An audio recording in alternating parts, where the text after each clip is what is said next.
Hi friends, இந்த வீடியோவில் நம்ம ஒரு பயனுள்ள தகவல் பற்றி தாங்க பார்க்க போகிறோம். அதாவது கடந்த ஒரு வாரமாக ஒரு பரபரப்பான செய்தி ஒன்று போயிட்டுருக்கு. இந்திய தேர்தல் ஆணையம் தமிழ்நாடு உட்பட இந்தியாவில் இருக்கக்கூடிய 11 மாநிலங்களில் இந்த எஸ்ஐஆர் கண்டக்ட் பண்ண போகிறாங்க. அதாவது ஸ்பெஷல் இன்டென்சிவ் ரிவிஷன் வாக்காளர் பட்டியலில் இந்த எஸ்ஐஆர் அப்படிங்கிறது வந்து நடத்த போகிறதா சொல்லியிருந்தாங்க. ஸோ இந்த எஸ்ஐஆர் வந்துச்சு அப்படின்னா நிறைய பேருடைய பெயர் வாக்காளர் பட்டியலிருந்து எடுத்துருவாங்க.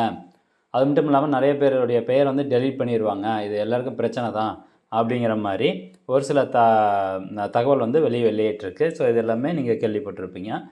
ஸோ இப்போது இந்த வீடியோவில் இந்த எஸ்ஐஆர் அப்படிங்கிறது என்ன, இது எதுக்காக வந்து கொண்டு வராங்க அப்படிங்கிறத மெயினாக ஃபஸ்ட்டு பார்க்க போகிறோம்.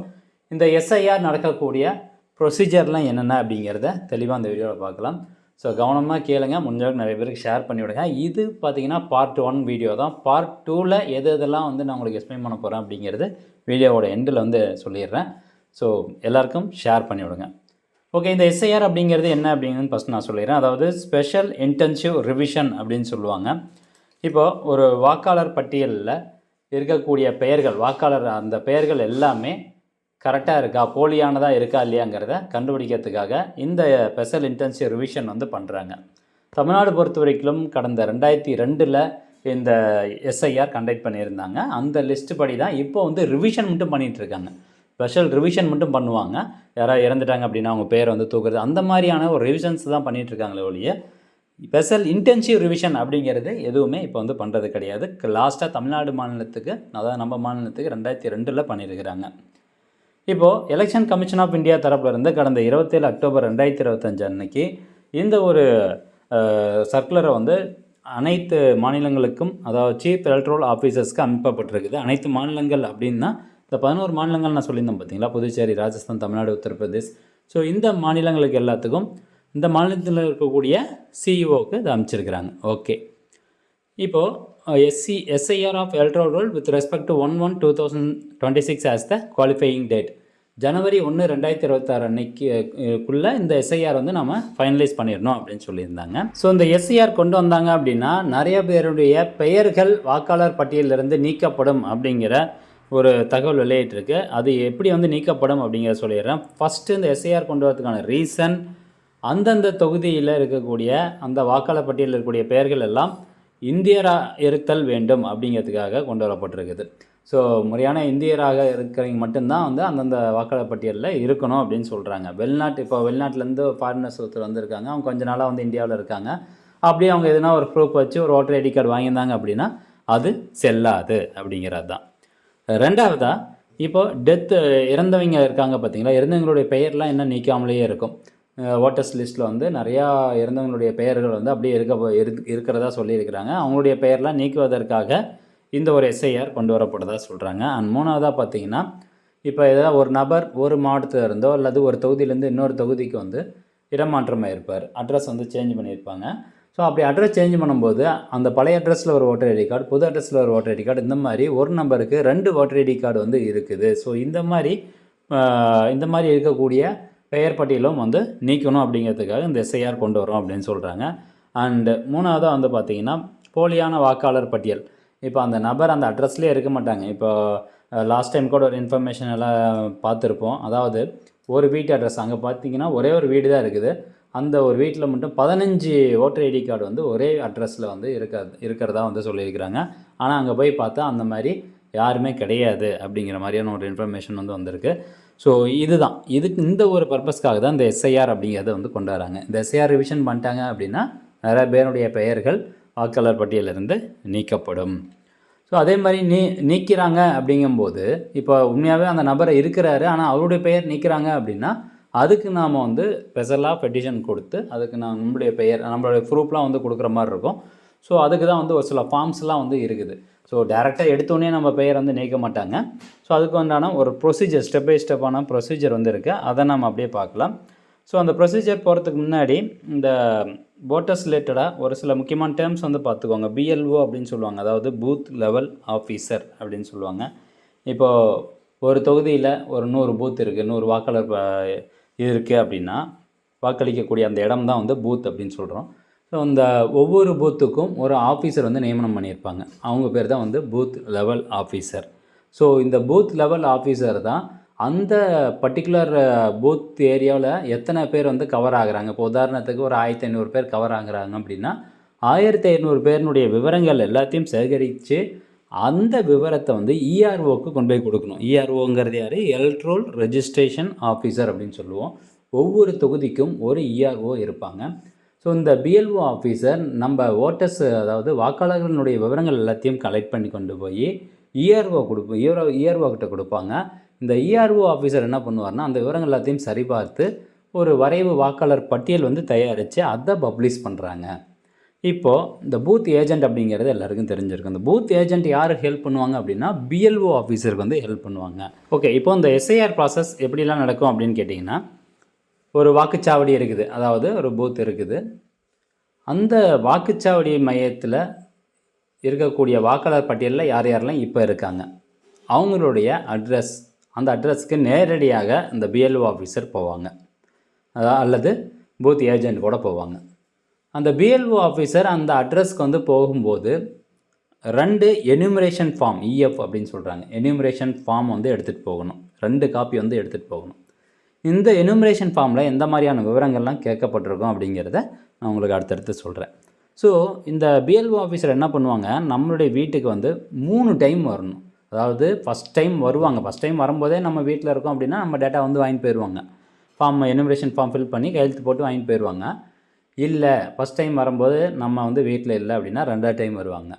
ஸோ 3வது டைமும் வருவாங்க. இந்த மாதிரி 3 டைம் வந்து கட்டாயம் வரணும் அப்படின்னு சொல்கிறாங்க. சப்போஸ் 3 டைம் வரும்போதும் நாம் வந்து வீட்டில் இல்லை அப்படின்னா நம்மளுக்காக ஆன்லைனில் ஒரு ஃபெசிலிட்டி வந்து கொண்டு வந்திருக்கிறாங்க, இந்த எனுமரேஷன் ஃபார்மை அப்லோட் பண்ணுறதுக்கு. அதெல்லாம் எப்படி அப்லோட் பண்ணுறது அப்படிங்கிறது அடுத்தடுத்து நம்ம சேனலில் வீடியோ வரும்.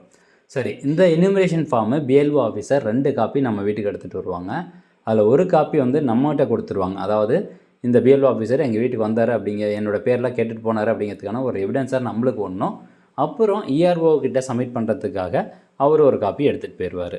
அடுத்தபடியாக இந்த ஃபார்ம் 6 ஒன்று இருக்கும் நம்ம ஓட்டர்ஸ் போர்ட்டல்லே வந்து பார்த்திங்கன்னா இந்த ஃபார்ம் 6 அப்படின்னு சொல்லுவாங்க. ஃபார்ம் 6 அப்படிங்கிறது என்னென்னா புது பெயரை வந்து ஆட் பண்ணுறது, புதுசாக ஒரு வாக்காளர் பெயரை ஆட் பண்ணுறதுக்கான ஃபார்ம் தான் இந்த ஃபார்ம் 6. ஃபார்ம் 7 வந்து ஏற்கனவே இருக்கக்கூடிய பட்டியலில் இருக்கக்கூடிய பெயரை டெலீட் பண்ணுறதுக்கு இந்த ஃபார்ம் 7. இந்த ஃபார்ம் 8 வந்து பார்த்திங்கன்னா நம்ம கரெக்ஷன் பண்ணுறது, நம்ம வாக்காளர் டெய்லில் வந்து இருக்கக்கூடிய விவரங்களில் வந்து கரெக்ஷன் பண்ணுறதுக்காக இந்த ஃபார்ம் 8 வந்து யூஸ் பண்ணுறாங்க. அண்ட் அதே மாதிரி டிக்ளரேஷன் ஃபார்ம் ஒன்று வாங்கிட்டு போவாங்க. Enumeration form plus declaration form, இந்த 2 ஃபார்மும் பார்த்திங்கன்னா பிஎல்ஓ ஆஃபீஸர் நம்ம வீட்டுக்கே நேரடியாக வந்து வாங்கிட்டு போவாங்க, அல்லது வாக்காளர்கள் ஆன்லைன் மூலமாகவும் இதை சப்மிட் பண்ணலாம் அப்படின்னு சொல்லியிருக்கிறாங்க. ஓகே, இப்போ இதுதான் வந்து ப்ராசஸ். இந்த பிஎல்ஓ ஆஃபீஸர் எனுமரேஷன் ஃபார்ம் வாங்கிட்டு போயிட்டு இஆர்ஓட்ட கொடுத்துருவாங்க. இஆர்ஓ ஒரு வரைவு பட்டியல் தயாரிப்பாங்க. அந்த வரைவு பட்டியலை பப்ளிஷ் பண்ணுவாங்க. அந்த வரைவு பட்டியலில் நம்மளுடைய பெயர் இல்லை அப்படின்னா மறுபடியும் நம்ம வந்து போயிட்டு இது சப்மிட் பண்ணுறோம், பெட்டிஷன் மாதிரி ஒன்று இது அப்ளிகேஷன் வந்து சப்மிட் பண்ணுற மாதிரி இருக்கும். இந்த மாதிரி என்னுடைய பெயர் வரல அப்படின்ட்டு. அப்போ அவங்க ஒரு சில ப்ரூஃப்ஸ்லாம் வந்து கேட்பாங்க. அந்த ப்ரூஃப்ஸ்லாம் நம்ம கொடுத்தோம் அப்படின்னா நம்மளுடைய பெயரை கொண்டு போய் அந்த வரைவு வாக்காளர் பட்டியலில் சேர்த்துட்டு ஃபைனல் காப்பி வந்து அனுப்பிச்சிடுவாங்க. ஃபைனல் எஸ்ஐஆர் காப்பி அனுப்பிச்சிடுவாங்க. ஸோ இதான் வந்து நடக்க போகுது. அப்போ ஏற்கனவே நம்ம சொன்னோம் பார்த்திங்களா, இதனால தான் வந்து நிறைய பேர் பெயர் வந்து இந்த வாக்காளர் பட்டியலேருந்து நீக்கப்படும் அப்படின்னு சொல்கிறாங்க. இப்போ ஆதாரை வந்து ஒரு ப்ரூஃபாக எடுத்துக்கலாமா அப்படிங்கிறதுக்கு இந்த அனெக்சர் 2 வந்து கொடுத்துருந்தாங்க. ஏற்கனவே இதை பற்றின ஒரு தகவல் வெளியே இருந்தது. இந்த ஆதாரை நம்ம வாக்காளர் பட்டியலில் பெயர் சேர்த்துவதற்கு அதை வந்து ஒரு ப்ரூஃப் ஆஃப் சிட்டிசன்ஷிப்பாக பயன்படுத்த முடியாது அப்படின்னு சொல்லிட்டாங்க. அதாவது இவர் இந்திய குடியுரிமையை பெற்றவர் அப்படிங்கிறதுக்கான ஆதாரமாக இந்த ஆதாரை பயன்படுத்த முடியாது. ஆதாருங்கிறது ஒரு ப்ரூஃப் ஆஃப் ஐடென்டிட்டி அப்படிங்கிறது தான் இதில் சொல்லப்பட்டிருக்குது. இது வந்து ப்ரூஃப் ஆஃப் சிட்டிசன்ஷிப்புக்கு பயன்படுத்த முடியாது அப்படின்னு சொல்லிட்டாங்க. அண்ட் எனுமரேஷன் ஃபார்ம் வந்து அனெக்சர் 3ல் அட்டாச் பண்ணியிருக்காங்க. அனெக்சர் 4ல் டிக்ளரேஷன் ஃபார்ம் இருக்குது. இதை நீங்கள் மேனுவலாக பிரிண்ட் அவுட் எடுத்து இதில் கேட்டிருக்கக்கூடிய விவரங்கள் எல்லாத்தையும் ஃபில் பண்ணி கொண்டு போய் நீங்கள் டேரெக்டாக பிஎல்ஓ ஆஃபீஸர்ட்டையும் கொடுக்கலாம். இந்த மாதிரியான ஒரு ஆப்பர்ச்சுனிட்டி வந்து கொடுத்துருக்குறாங்க. அதே மாதிரி இந்த எனுமரேஷன் ஃபார்ம் ஃபில் பண்ணும்போது எந்த ஒரு டாக்குமெண்ட்டும் வாங்கக்கூடாது, வாக்காளர்கிட்டேருந்து எந்த ஒரு டாக்குமெண்ட்டும் வாங்கக்கூடாது அப்படின்னு சொல்லியிருக்கிறாங்க. ஆனால் இப்போது லாஸ்ட்டாக வந்து பீகாரில் நடந்தப்பெல்லாம் வந்து டாக்குமெண்ட் கேட்டிருக்கிறாங்க. அதே மாதிரி கீழேயும் பார்த்தீங்கன்னா ஒரு சில டாக்குமெண்ட் நீங்கள் கொடுக்கணும், 11 வகையான டாக்குமெண்ட் இருக்குது, அந்த டாக்குமெண்ட்டில் ஏதோ ஒரு டாக்குமெண்ட் கொடுக்கணும் அப்படிங்கிற மாதிரி தான் கீழே சொல்லப்பட்டிருக்குது.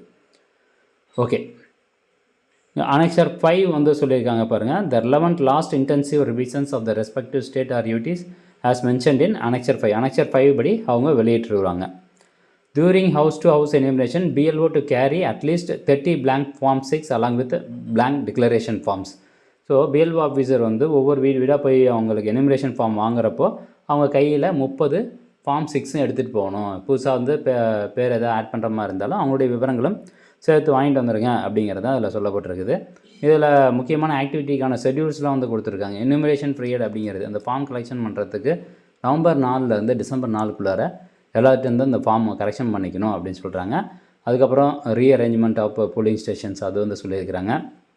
இப்போ வந்து ஒரு சில கண்டிஷன்ஸ், ஒரு பூத்து ஒரு வாக்குச்சாவடி மையம் இருக்குன்னா அதில் இத்தனை பேருக்கு மேலே வாக்காளர் இருந்தாங்கன்னா இன்னொரு வாக்குச்சாவடி மையம் புதுசாக வந்து ஆட் பண்ணணும் அப்படிங்கிறது சொல்லப்பட்டிருக்குது. அதே மாதிரி பப்ளிகேஷன் ஆஃப் இந்த draft electoral roll ERO officer என்றைக்குள்ளே வெளியிடணும்னா டிசம்பர் 9 அந்த டிராஃப்ட் காப்பியை வந்து வெளியிட்டிருந்தோம். அதுக்கப்புறம் ஃபைனல் பப்ளிகேஷன் வந்து இங்கே கொடுத்துருக்காங்க பாருங்கள், February 7, 2026 final publication of electoral roll வெளியிட்டிருந்தோம் அப்படின்னு இந்த ஒரு சர்க்குலர் மீன்ஸ் அரசாணையில் வந்து சொல்லியிருக்கிறாங்க. இப்போ இந்த எனுமரேஷன் ஃபார்ம் அப்படிங்கிறது எப்படி இருக்கும்னு பார்க்கலாம் பாருங்கள்.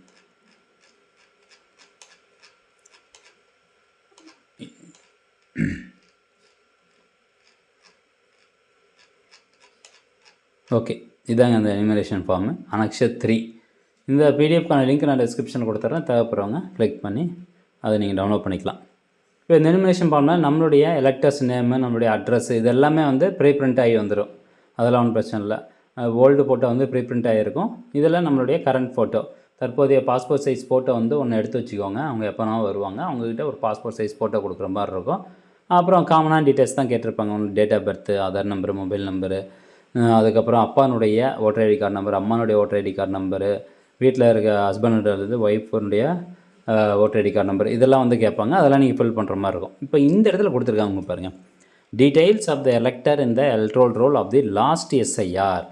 அப்போ லாஸ்ட்டாக எஸ்ஐஆர் எப்போ கண்டக்ட் பண்ணாங்க? 2002. அப்போ 2002 அவங்க எடுத்துகிட்டு போன அந்த விவரம் எனக்கு எப்படி தெரியும் அப்படின்னு கேட்டிங்கன்னா அதுக்கு வந்து இந்த வெப்சைட்டில் ஒரு ஆப்ஷன் கொடுத்துருக்காங்க. இந்த voters.eci.gov.in அப்படிங்கிற இந்த வெப்சைட் ஓப்பன் பண்ணிட்டு இதில் பாருங்கள், search your name in last SIR அப்படின்னு கொடுத்துருக்காங்களா. ஸோ இதில் போய்ட்டு நம்ம தமிழ்நாடு வந்து செலக்ட் பண்ணணும். செலக்ட் பண்ணிங்க அப்படின்னா, செலக்ட் பண்ணிட்டு வியூ கொடுத்தீங்க அப்படின்னா நெக்ஸ்ட் ஒரு பேஜ் இந்த மாதிரி ஓப்பன் ஆகும். இதில் போய்ட்டு உங்களுடைய பெயர் வச்சு சர்ச் பண்ணலாம், அல்லது உங்களுடைய ஓட்டர் ஐடி கார்டு நம்பர் வச்சு இந்த சர்ச் பை எபிக் அப்படிங்கிற ஆப்ஷனில் போய்ட்டு சர்ச் பண்ணி அதனுடைய விவரங்கள் இங்கே வந்து ஃபில் பண்ணுற மாதிரி இருக்கும். அப்படி உங்களுக்கு தெரியல அப்படின்னா பிஎல்ஓ ஆஃபீஸரை கான்டாக்ட் பண்ணிங்கன்னா அவங்க இன்ஃபர்மேஷன் கொடுப்பாங்க. அந்த விவரங்கள் வந்து இங்கே ஃபில் பண்ணுற மாதிரி இருக்கும். அதுக்கு ரைட் சைடில் நம்மளுடைய ரிலேட்டிவ்னுடைய எஸ்ஐஆர் விவரங்கள் வந்து ஃபில் பண்ணுற மாதிரி இருக்கும். ஓகே, இது ஃபில் பண்ணிவிட்டு கீழே வந்து ஒரு டிக்ளரேஷன் ஃபார்ம் ஒன்று இருக்குது. ஸோ இதையும் வந்து ஃபில் பண்ணி பிஎல்ஓ ஆஃபீஸர்கிட்ட கொடுத்தோம் அப்படின்னா அவங்க இஆர்ஓ ஆஃபீஸருக்கு வெரிஃபை பண்ணி பார்த்துட்டு இஆர்ஓ ஆஃபீஸருக்கு அனுப்புவாங்க. அந்த இஆர்ஓ ஆஃபீஸர் ஃபைனல் டிராஃப்ட் காப்பியை வந்து அனுப்புவார். ஓகே, இப்போது தமிழ்நாடுக்கு வந்து லாஸ்ட்டாக எப்போ வந்து நடந்துச்சு, last SIR qualifying dates held in 2005 அப்படின்னு பார்த்திங்கன்னா தமிழ்நாடுக்கு வந்து 1/1/2002 வந்து நடந்திருக்கு. அதுக்கப்புறம் 1/1/2005 வந்து நடந்திருக்குது. ஸோ 37 அசம்பிளி கான்ஸ்டிடியூஷன்ஸுக்கு 1/1/2005 வந்து நடந்திருக்குது. இப்போ அவங்க வெளியிட்டிருக்கிறது ஆன்லைனில் வெளியிட்டிருக்கிறது வந்து 1/1/2002 இது மட்டும் தான் வெளியிட்டிருக்கிறாங்க. சப்போஸ் அதில் போய் பார்த்துட்டு என்னுடைய பேர் இல்லை அப்படின்னு சொல்லிட்டு இது பண்ணாதீங்க. அவங்க வந்து இன்னொரு ஆப்ஷன் கொண்டு வருவாங்க, எஸ்ஐஆர் 2005 அப்படின்ட்டு. ஸோ அதில் போய்ட்டு நீங்கள் செக் பண்ணி பார்க்கலாம். ஓகே ஃப்ரெண்ட்ஸ், இதில் கண்டிப்பாக நிறைய பேருக்கு நிறையா டவுட்ஸ் வந்து வரும். கண்டிப்பாக அது உங்களுடைய டவுட்ஸை கமெண்ட் செக்ஷனில் கேளுங்க. அதுக்கான விளக்கம் என்ன அப்படிங்கிறத நம்முடைய அடுத்த வீடியோவில் நான் உங்களுக்கு எக்ஸ்பிளைன் பண்ணிடுறேன். மீண்டும் அடுத்த ஒரு நல்ல பதிவில் சந்திக்கலாம். நன்றி, வணக்கம்.